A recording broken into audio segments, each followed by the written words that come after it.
attacker never sees that packet. But you know how the packet will look like, because we crafted an ACK request predicate. So we craft a redirect, pretending to come from the router, sending to the victim, and tells them, hey, every packet you want to send to target, please send over here, because that's the router you want to use. Yeah, and that's basically what it is. By 2 packets, you can redirect every system to your. And all operating systems have those secure redirects activated. So Linux, BSD, whatever, you can still redirect. Same I'm doing for 2 big to reduce the maximum transfer unit of a system, to lower it as far as possible, to do a denial of service by that. Okay. After I showed you this complex attack, I will show you how simple this is to implement with the toolkit I wrote. It's just 5 lines of source code. The first 3 are for sending the ACK request, which you can normally do in 1 single line, but we need to do some special stuff in here, that's why it's 3 lines. We create an IPv6 packet, add an ICP6 content, which is a ping request, and then we generate and send the packet. Okay. This delivers a fake ICP6 ACK reply packet to victim. So then we inverse the packet, that's a special function here, which inverts a packet you generated. It inverses the ACK request packet to an ACK reply packet, switches source destination, blah, blah, blah. So that's all the magic for you. And then use this packet, which comes out here, as the payload for the redirect 6 function, which sends the redirect. That's it. 5 lines to implementing this attack. Okay. Next point is fragmentation. Fragmentation will have your IPv4, which helps us to sometimes bypass the intrusion detection system. Same techniques apply here, only that it gets much more complex for intrusion detection systems to analyze. I come to that later. For one of the final slides on that topic, on what is the difference, is mobile IPv6.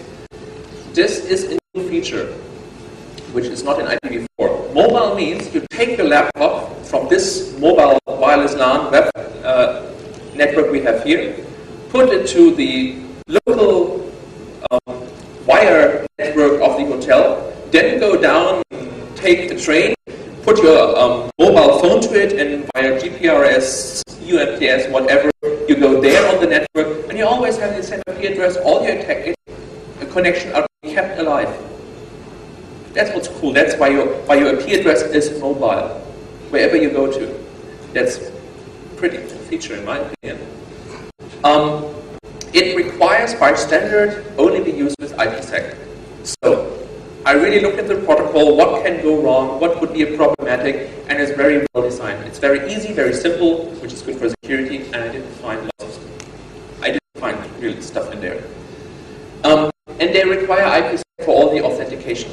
So that you really say, I'm now at this local IP address, so my mobile IP address should be routed over there. Yeah? This is what IPsec is used, and it's mandatory.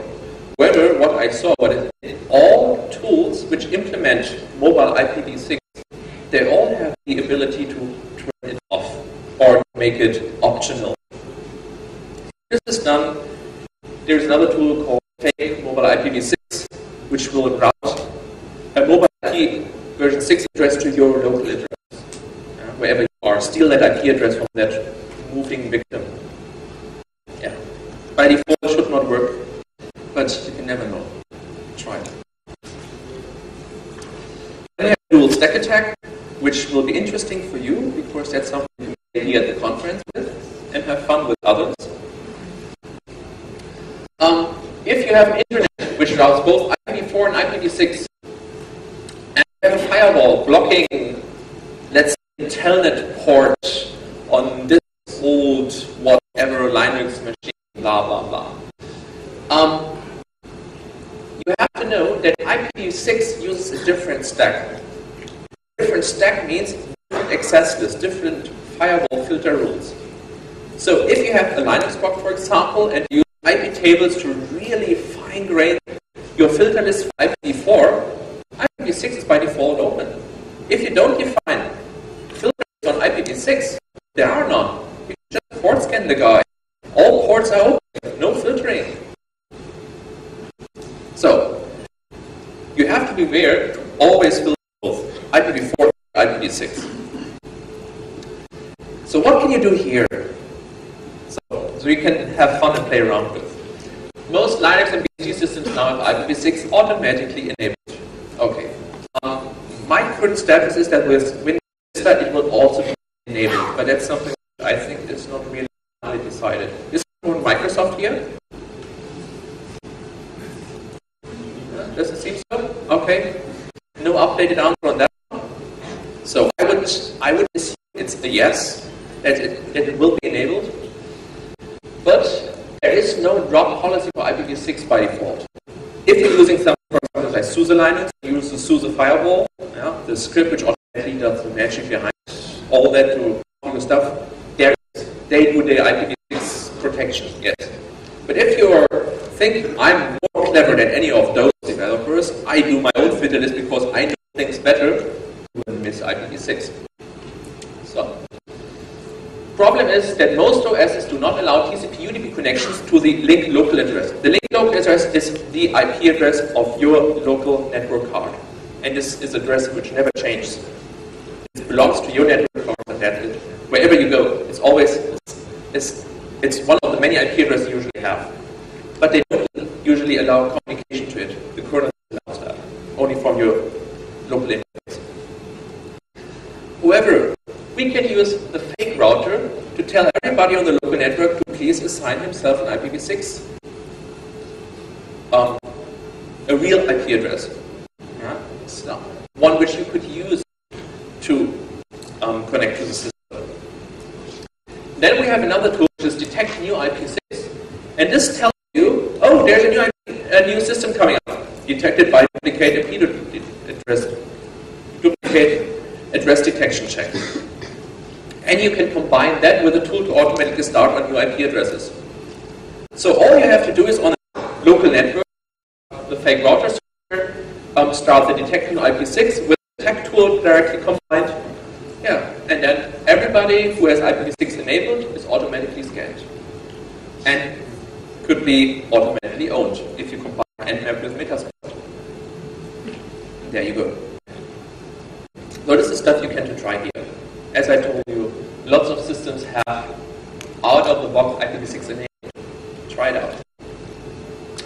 So, firewalling is one of the interesting topics with IPv6 because it will be very difficult. What type of extension header should a firewall allow through? What type of extension header should it filter? And if it filters extension headers, rebuild the packet and remove those extension headers it doesn't want? Or it should just discard the packet? This would be very, very tough for firewall vendors to play around with that. So, to find the optimal solutions for the customers.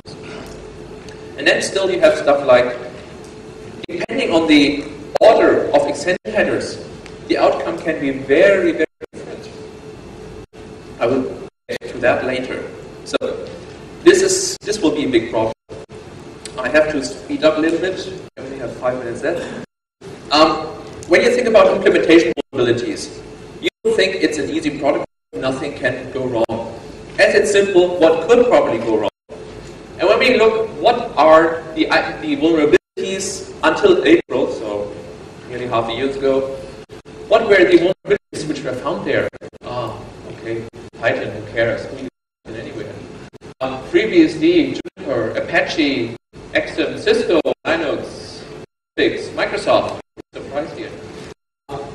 It's not like this ABC never used operating system with a guest book version 2 never used PHP application. These are the major vendors. And it continues.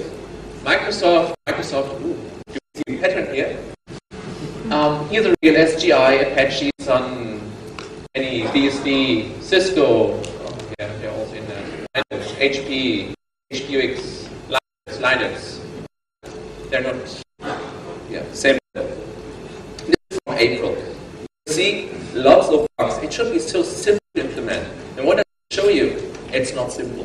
IPv6 is very, very complex. And it doesn't look on the first. If you first look at it, it doesn't look complex. Hey, easy. It's just this basic packet, and there are some extensions. No, it's really very easy to do wrong. And I have reservation. I mean, Oracle is #1 everywhere. This place is reserved. Okay. Finally, on DOS, I didn't do much on DOS research because it's really easy. And DOSing is something you can do just by fixing stuff. You can prevent this denial of service attack. At THC, we always try to do tools which last forever. Like the IPv6 stuff I presented before, all the tools, they will work in the next 15, 20 years. Denial of service is fixed by the next kernel patch, so that's a waste of time in our opinion. So, but if you want to play around with that, and I tell you there's more to find than you imagine. And just by the stuff I was playing around, I was saying, oh, this can't be true. Just flood router advertisement, flood neighbor advertisements, flood router solicitations, flood multicast listener discoverers, blah, blah, blah, blah. You can force packets. That's very, I mean, normally everything is done in ASIC with routers. Whoever you can force to be that packets are not being handled in ASIC but in CPU. CPU is so precious for routers that they try to do everything that is not handy there. But you can easily get them there. So for example, hop by hop extension header, there's a special object called router alert, which means, hey, router, pick up that packet and do something with that. Then it picks it up and has to track that into CPU. Multicast listener discovery is something which has to go there.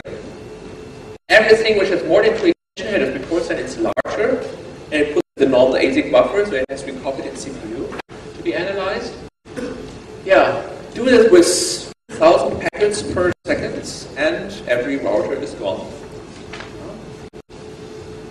Hop-by-hop router alert, upper layer processing bugs can be very interesting because they can all routers in a row to denial of service if you're lucky to find such a bug. Crypto CPU hawk exploits, send P6, that's a new tool which is just in the newest version. Sends neighbor certification requests with a lot of crypto stuff, with like that certificates, which is all have to be checked because there are so lots of them. Keeps the CPU pretty busy. So DOSing is really easy. So, I made some analysis on the implementation vulnerabilities. Responding to packets to multicast destination to make a request, only Linux and BSD were answering to those, which is the same like in IPv4. So Cisco and Windows don't answer to broadcast ping requests. Same here for the multicast ping requests. Responding to packets to multicast destinations with the invalid header options I talked about. So if you send a packet to everybody, which has an error in the header, in the IPv6 protocol header, you get a reply from everybody. So something which, so same here, but now you get also Cisco and Windows stuff. This way you can find all the systems on the local network. This is how this is done. Responding to packets from the multicast address sources. This is how you can do remote smurfing still with IPv6, which is now fixed in the kernel.